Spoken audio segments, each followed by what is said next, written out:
Donc nous sommes à la conclusion du concours hippique de Lévis et de la tournée équestre provinciale. Donc François, médaillé d'or. Ça fait combien de fois que tu remportes la médaille d'or à la tournée équestre provinciale? Je crois que c'est la 6e fois. Ok. Et puis ça te fait quoi de remporter à nouveau une médaille à cette tournée avec différents chevaux évidemment? Donc, Ouais, c'est ça, je suis content de l'avoir fait avec des chevaux différents, des chevaux de clients, de propriétaires, pendant que j'avais...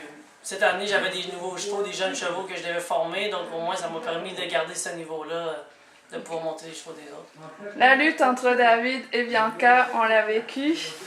Bianca, t'es médaillée de bronze, Oui, mais on a constaté aussi que tu avais un nouveau cheval. c'est ça. Mais Peux-tu nous expliquer ce qui s'est passé? pour cette semaine, vu que la semaine passée, j'ai été à Angelstone, j'ai compétitionné avec mon cheval, mais mon premier cheval. Cette semaine, c'est une nouvelle monture. Elle s'appelle Bella, elle a juste 8 ans, puis c'est son premier Grand Prix aujourd'hui. Alors, elle n'a pas beaucoup d'expérience, mais on pense vraiment qu'elle va être bonne. Alors, elle a pris une chance parce que je voulais pas épuiser mes autres chevaux.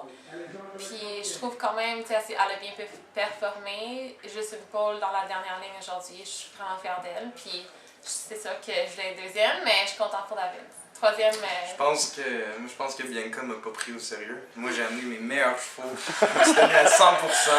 Elle n'a pas pris ça sérieusement, donc et voilà. Donc oui, David, t'es médaillé d'argent, Oui. candidat du Marquet, t'as fait un parcours exceptionnel.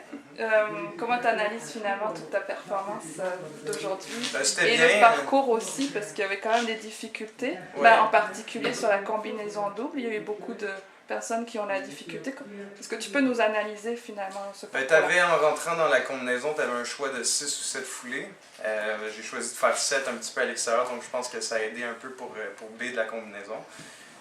Mais bon, c'est sûr que c'était un parcours qui était pas si facile que ça.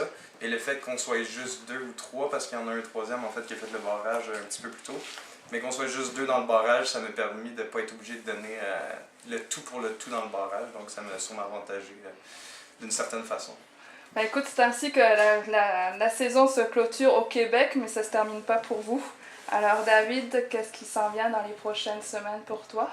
Je crois que pour moi, c'est pas mal la fin de la saison. Je vais peut-être faire un dernier concours à Toronto, quelque chose comme ça, mais pour moi, je pense que les chevaux ont bien sauté, ils ont fait beaucoup de concours, donc je pense que c'est le moment pour se reposer.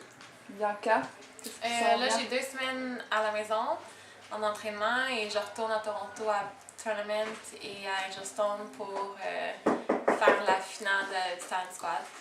Mais la semi-finale en fait. Puis j'espère pour me qualifier au Royal dans le Talent Squad. Et François? Pour moi, il va rester seulement à Angelstone la première semaine d'octobre pour faire les finales des jeunes chevaux. Après ça va être la fin de la saison pour moi. Ok, ben merci à vous trois, puis bon repos. Merci beaucoup. Merci.